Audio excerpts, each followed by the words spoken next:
Assalamualaikum warahmatullahi wabarakatuh. Berjumpa lagi kita dalam mata pelajaran IPA. Pada pertemuan kelima kali ini kita akan membahas materi baru, yaitu materi bab ketiga tentang pewarisan sifat dalam pemuliaan dan kelangsungan hidup makhluk hidup. Ibu harapkan kalian tetap semangat dan jaga kesehatan. Walaupun kita masih belajar dari rumah, tapi kita harus tetap semangat.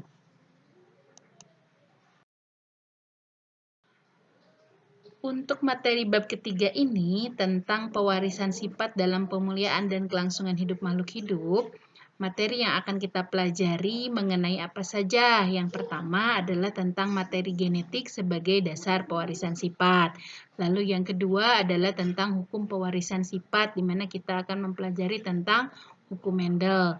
Dan yang ketiga adalah tentang pewarisan sifat pada manusia dan penerapan pewarisan sifat.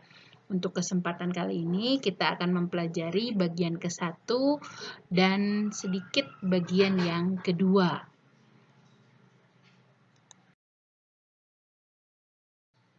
Untuk materi yang pertama tentang materi genetik sebagai dasar pewarisan sifat, yang akan dipelajari adalah tentang penyusun materi genetik itu sendiri, dan yang kedua adalah tentang peranan materi genetik dalam pewarisan sifat. Untuk mempersingkat waktu, mari kita mulai lihat materi yang pertama.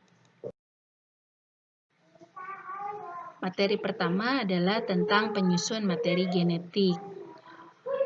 Pada waktu kelas 7, kalian sudah mempelajari tentang sel. Sel itu apa? Ini hanya untuk mengingatkan, sel itu adalah bagian terkecil yang menyusun makhluk hidup atau unit fungsional terkecil yang menyusun makhluk hidup. Untuk struktur sel nanti kalian bisa buka kembali di buku materi kelas 7. Nah, di sini digambarkan ada satu sel di mana di dalam sel ada inti sel atau nukleus. Nah, di dalam nukleus ini nanti ada materi-materi genetik yang disebut dengan benang-benang kromosom. Kromosom, kalian bisa lihat gambarnya, kromosom ini selalu berpasangan dengan homolognya. Nah, kromosom ini jika diuraikan ternyata di dalamnya terdiri dari rentetan atau rantai-rantai protein dan asam amino yang nantinya akan membentuk struktur DNA, deoksiribosanoukleot acid. Nah, kalau kita lihat gambarnya di sini, DNA ini double helix, strukturnya seperti tangga double yang berulir. Ya, pengendali faktor keturunan pada makhluk hidup ini terdapatnya pada kromosom. Nah, nanti di dalam kromosom ada rentetan DNA. Ya, kromosom itu sendiri adalah struktur berbentuk batang yang terdiri atas komponen molekul protein dan asam nukleot. Nah, nanti membentuk struktur DNA. Di dalam DNA nanti ada lokus-lokus. Di dalam lokus-lokus tadi ada yang namanya gen. Gen-gen inilah nanti yang akan mengkode sifat-sifat pada makhluk hidup. Nah, kita lihat penyusun pada materi genetik. Materi genetik pada makhluk hidup itu ada dua jenis, ada DNA dan RNA.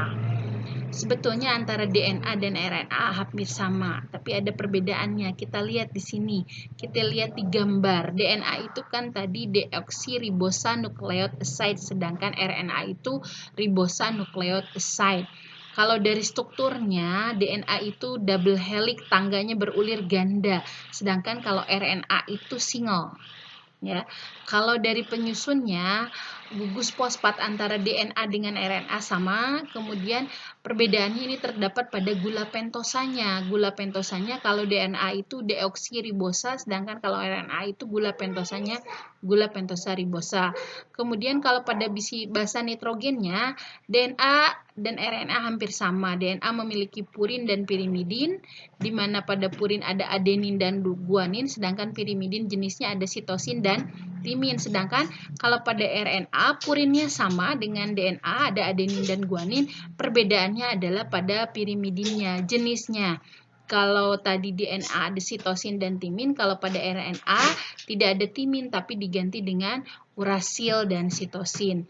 Nah, nanti segmen DNA inilah yang mengkode sifat-sifat tertentu yang dinamakan gen. Nah, gen ini nanti yang fungsinya mengatur proses metabolisme dan menyampaikan informasi genetik dari satu generasi ke generasi berikutnya. Dari ayah ibu kita ke anaknya, dari keturunan pertama ke keturunan kedua, terus seterusnya. Itu disampaikan oleh gen. Jadi gen ini terletak pada lokus kromosom yang berderet atau tersusun secara linier.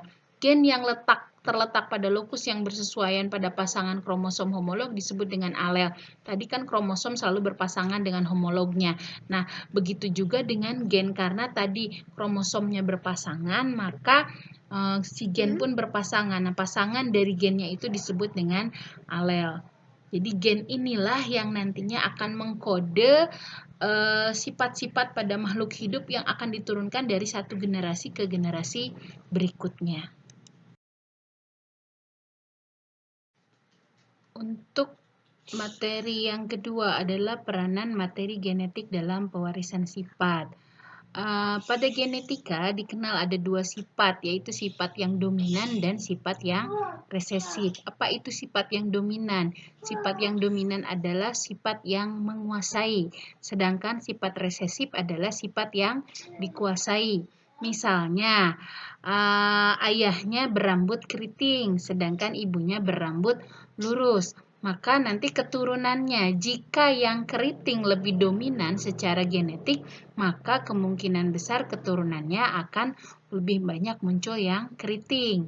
Sedangkan kebalikannya, jika yang dominan itu yang rambut lurus, maka yang kemungkinan keturunan yang muncul lebih banyak adalah yang berambut lurus. Jadi yang dominan itu adalah sifat yang menguasai, sedangkan yang resesif itu adalah sifat yang dikuasai. Materi genetik ini berperan dalam penentuan sifat pada makhluk hidup. Jenis-jenis sifat yang diturunkan makhluk hidup ada yang tidak tampak dari luar atau yang disebut dengan genotipnya, dan ada yang tampak dari luar atau yang disebut fenotipnya. Jadi misalnya kode gen yang mengkodekan rambut keriting, Kak besar. Nah, itu genotip, itu tidak tampak dari luar. Atau gen yang mengkodekan tubuh tinggi, misalnya dikodekan dengan huruf T besar. Nah, itu tidak tampak dari luar. Sedangkan sifat yang tampak dari luarnya itu disebut fenotipnya, misalnya tubuh tinggi, rambut keriting, hidung mancung terlihat, bunga warna merah, daunnya yang berwarna hijau muda. Nah, itu adalah sifat fenotip. Nah, pada genetika biasanya suatu gen itu dikodekan dengan menggunakan huruf, di mana setiap gen itu kan selalu berpasangan dengan alelnya. Nah, jika yang dominan itu dikodekan dengan huruf besar, sedangkan yang resesif dikodekan dengan huruf kecil. Jika dua-duanya gen alel dan pasangannya itu dominan, maka itu disebut dengan homozigot dominan, sehingga dikodekan dengan huruf besar dengan huruf besar. Misalnya hidung mancung dikodekan dengan H besar. Sedangkan kalau heterozigot itu jika yang satu gen itu dominan, sedangkan pasangannya itu resesif. Misalnya di sini dikodekan misalnya untuk rambut keriting K besar dengan K kecil, misalnya itu berarti sifatnya heterozigot. Sedangkan kalau yang resesif itu dikodekan biasanya dengan huruf kecil. Jika alelnya juga kecil, maka homozigotnya adalah homozigot resesif, A kecil dengan A kecil. Untuk materi selanjutnya kita akan bahas tentang hukum pewarisan sifat atau hukum Mendel. Yang kita bahas untuk kesempatan kali ini adalah persilangan monohibrid dominan dan persilangan monohibrid intermediat. Siapa sih Mendel itu? Mendel itu nama lengkapnya adalah Georg Johann Mendel. Dia adalah bapak genetika. Mendel ini pertama kali meneliti tentang persilangan pada tanaman ercis. Dia menyilang-nyilangkan tanaman ercis, meneliti, dan sampai akhirnya menyimpulkan dalam bentuk hukum Mendel.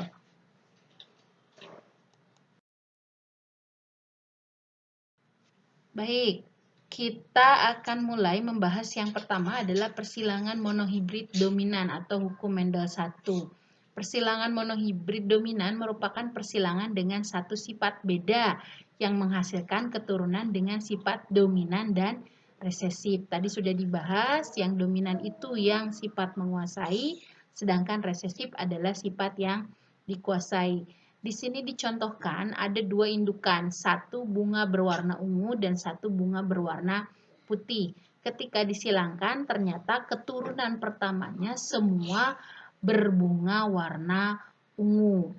Lalu yang keturunan warna ungu ini, keturunan pertama, disilangkan kembali dengan sesamanya. Kita lihat di sini digambar bunga warna ungu disilangkan dengan warna ungu. Tadi ungu di yang indukannya, ungu itu dikodekan dengan huruf B besar, sedangkan putih B kecil, B kecil. Jadi ketika disilangkan, keturunannya B besar, B kecil, ungu semua. Kenapa ungu semua? Karena B-nya bersifat dominan, sehingga B kecilnya yang putih tertutupi oleh warna ungunya. Kemudian di keturunan kedua, yang warna ungu dengan warna ungu memiliki genetik B besar, B kecil, B besar, B kecil, sama antara jantan dengan betina. Sehingga kalau disilangkan nanti ada B besar, B besar, B besar, B kecil, B besar, B kecil, atau di sini dibalik B kecil, B besar, dan ada B kecil, B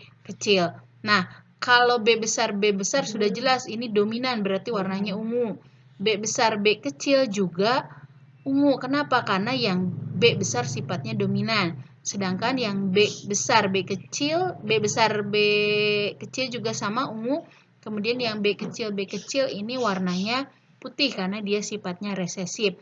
Sehingga keturunannya didapatkan perbandingan. Keturunan kedua antara ungu dengan putih, yang ungu ada 3, yang putihnya ada 1, jadi 3 berbanding 1. Ini kalau persilangan monohibrid dominan.